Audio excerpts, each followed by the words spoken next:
last few days before I leave prison, I just want to stay there.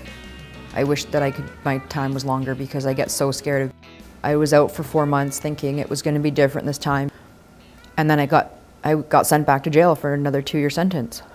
And I just got sick of it. I got sick of building up this empire of money and drugs and respect and power, going to jail, losing it all, and having to start all over again. I got so sick and tired of not having anything that I could call mine.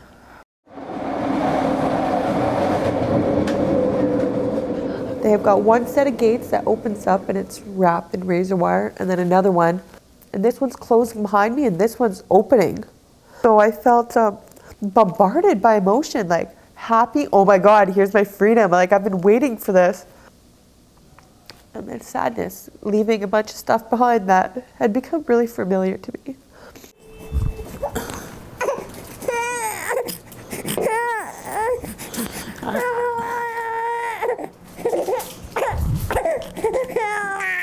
I was homeless when I came out of jail. I had no place to go, so I just, bumped around from couch surfing, paid people to stay at their place. I'd go take over people's places. I didn't get raised properly. I didn't have those teachings growing up or anything. Like, I was just stray. I was good at selling drugs. I've been doing it since I was like 14, 15. My dad taught me how to do it, actually. It's because he's seen me going in a direction where I was going to hang around with some working girls and end up going out on the street and selling myself, probably. He's seen me going down that route, so he taught me how to sell dope. And I took over his house.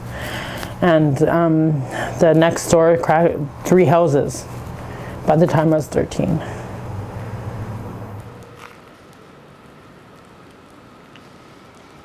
My dad used to call me his little Philadelphia lawyer, and that's just something I always wanted to do, and I feel like that dream got crushed the first time I went to jail. My dad passed away. He had a logging accident. I was living in Victoria at that time, finishing off my high school, and 7 weeks later, my mom passed away on Christmas Day from breast cancer.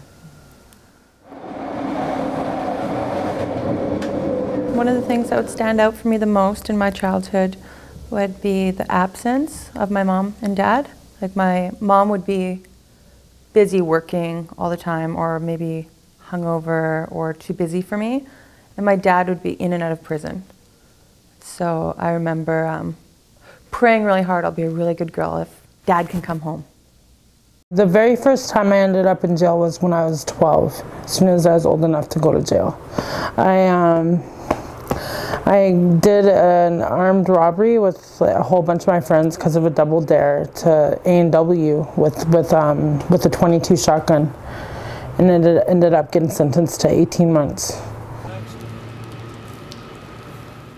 The jail's way of dealing with problematic offenders like I was to throw you on pills. After being on those pills, I gained about 80 pounds in a matter of 8 months. I was drooling. I didn't know my left foot from my right foot. I had no comprehension of what was going on most of the time. When you leave prison, they don't give you the prescription that you were on in jail.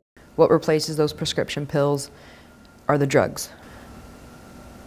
You are so used to having some form of a mood-altering substance that you replace one for another. You're released with a $275 welfare check. I really don't think anybody's going to spend any of that $275 on prescription pills. Boom. First thing I wanted to do was get high, but my intention was to stay clean when I got out. And then as soon as I seen somebody using it, it's like, yeah, party. When I use drugs, I don't have a conscience, and it speeds up your brain processes, right? And your brain thinks differently. And when I was on it, I was able to come up with crazy ways of making more money. 3 piles, maybe 3-4 feet high, of laptops just sitting on my floor. I'm not one of those people who can just sell it and make money. I wish I was. Believe me, I've tried. It doesn't work that way. It's in my grimy little hands. I'm using it.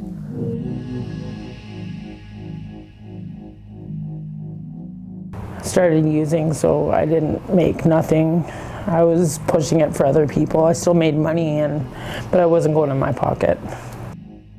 And so the cycle starts.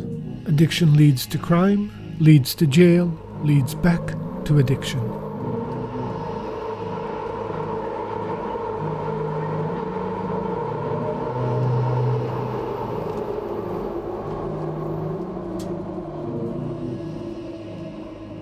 When you're in there and you think you have all these friends on the street because you've got a big bag of dope, and you go to jail and nobody cares where you are or what you're doing, nobody writes you, nobody answers your phone calls, you feel alone.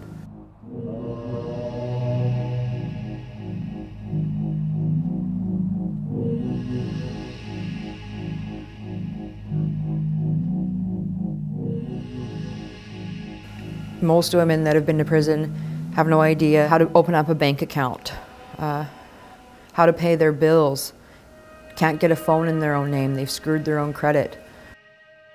I've gotten out of prison before thinking, you know, they tell you you can go on welfare for a month until you get on your feet and get a place, but they've always told me, come back in 2 months. Well, I don't need food, shelter, clothing, housing in 2 months. I need it now. So that is usually a high-risk situation for me to sell crystal meth again.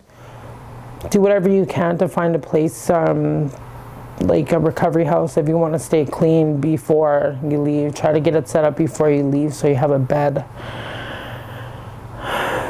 Otherwise, you're going to end up back out on the street doing the same thing and end up back in jail. Since I got out of prison and moved down here, I have found it very difficult to find a healthcare provider. I guess there is some of that fear around telling a doctor that, you know, I was an addict. But harder than that, it's hard to even find a doctor.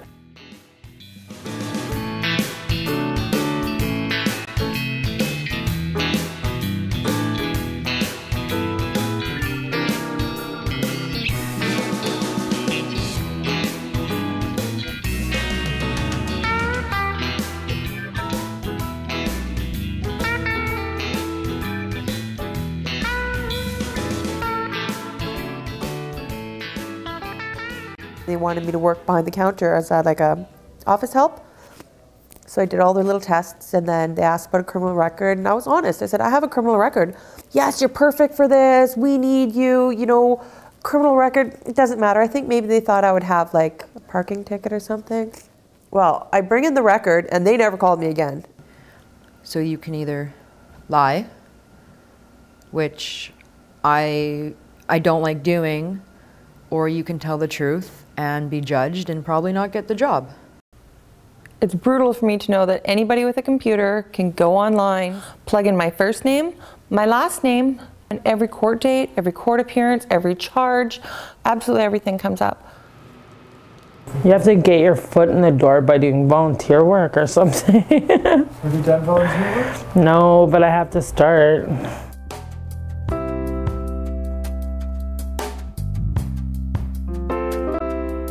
Some of the friendships that I started in jail, I carry on today, but those are only the ones with the women who are trying to make positive changes in their life. Actually, a couple who are in the program who were, you know, had gone to treatment, lived in a recovery house, and who had these great lives, I get to keep them as my friends.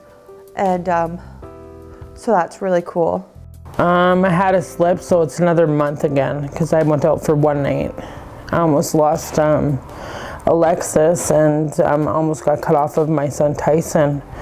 But I hopped back on board. The first time around, I wasn't really connecting with other people in recovery. But this time, I got a tight grip on it, and I've been doing every suggestion that's given to me and to keep my sobriety, and it's been working. Paying my taxes, as stupid as that may sound to somebody else, when I got clean almost 3 years ago, I did my taxes for the first time. I'd never done that before.